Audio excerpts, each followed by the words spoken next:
Hey guys, got a bunch of Chioggia beets right here that are ready to come up. Some of them are going to be pretty good size, some of them not so big. I didn't do a very good job of thinning these things out.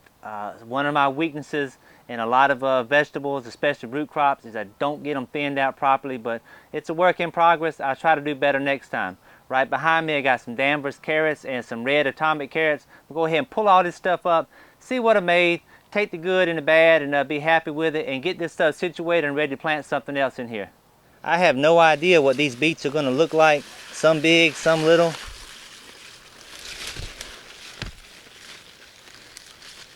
That looks pretty decent.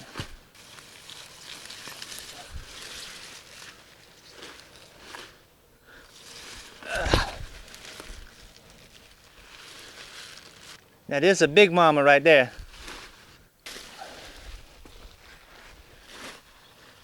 That's about what I expected. Some big, some little, some in between.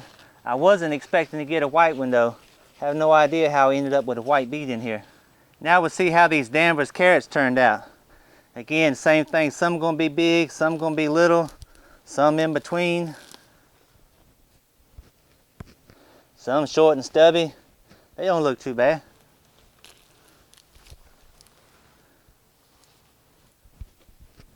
Now we're getting into something. That looks good right there. That's a pretty carrot.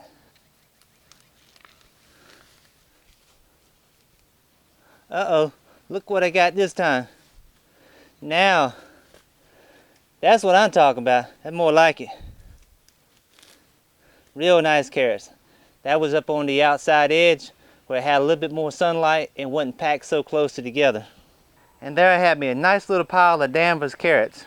Now we'll move on up here to these red atomics. I expect them to be a little bit longer. Yeah. Yeah, you can see the difference in these compared to the Danvers. These ain't quite as short.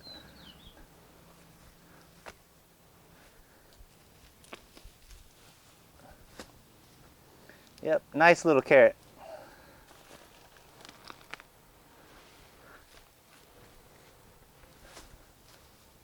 Not a bad little pile of red atomic carrots there. Not bad at all. Now that is a beautiful picture.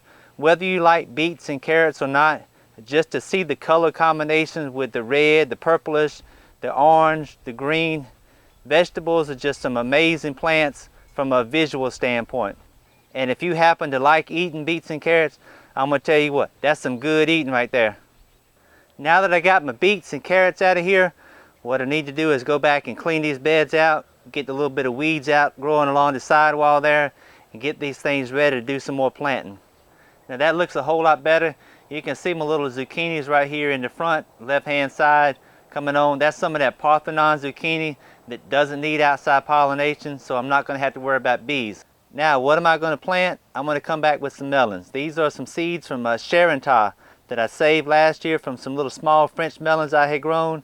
I pronounced them Charentais last year. They're actually pronounced Charentais. These guys are like personal sized cantaloupes, just as sweet as anything you'll ever eat. Something else I want to try in here is some Jubilee watermelons. If y'all remember those big watermelons I had last year that I cut open on the back of the truck, if I can cut that thing straight open. She wanted to come on open anyway by herself. Oh yeah.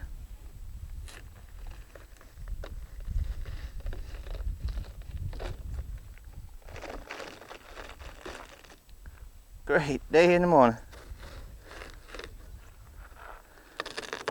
Son, now that's a watermelon right there. Holy cow.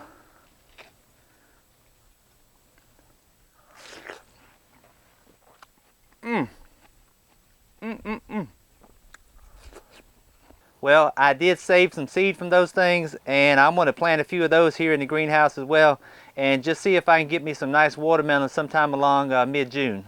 When it comes to planting these Charentais, I'm going to just stick them down in here about a ½ inch or so, kind of small seed anyway, and put them about 4 inches apart. These are seed that I saved, so I don't know what kind of germination I'm going to get, so I'll put them in here a little bit thick, and I promise, if they all come up, I will come in here and thin them out.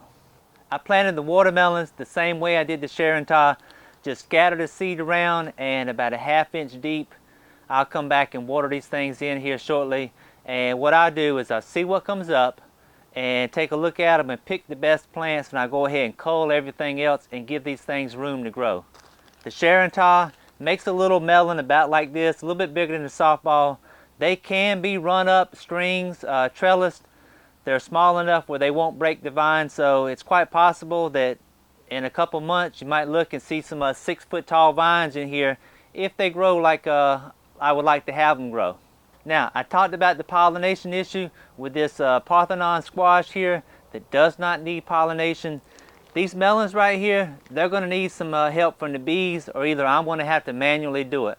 I'm counting on the bees, because this is the deal. In about 30 days, when these things are up big enough and they start to have blooms on them, I'm going to be rolling the side curtains up, and it'll be warm enough then the bees can come on in here and do their job. If I don't see a lot of bees, I'll take the little bitty small paintbrush and just come in and hand pollinate these things myself, see if we can't make something off of them. One more thing, I've talked about the advantages of growing in a greenhouse. Today is Wednesday, March 27th, I think, whatever the last Wednesday in March is. I don't have anything planted outside in my gardens yet. It's too wet, it's too cold, nothing going on out there other than the onions that I put in a little raised bed. And here I am planting melons in the greenhouse. This is what I talk about. Having a greenhouse allows you to extend the season.